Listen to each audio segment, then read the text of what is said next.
Headlines 2.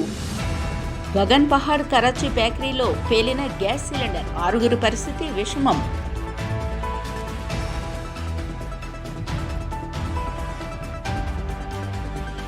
Karachi ప్రమాద ఘటనపై CM Revanth దిగ్భ్రాంతి, గాయపడిన వారికి మెరుగైన చికిత్స అందించాలని ఆదేశం.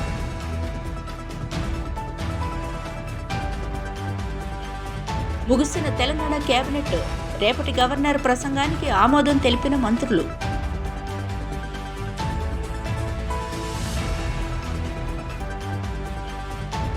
మంత్రిగా బాధ్యతలను స్వీకరించిన పొంగులెటి, స్పోర్ట్స్ కాంప్లెక్స్ కు 10 ఎకరాల భూమి కేటాయిస్తూ సంతకం.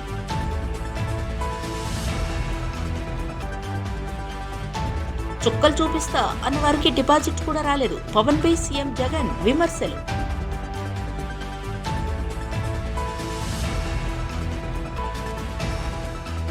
లోక్సభ నుంచి 5 సభ్యుల సస్పెన్షన్, నిన్నటి ఘటనపై ఆందోళన చేపట్టిన ఎంపీలు.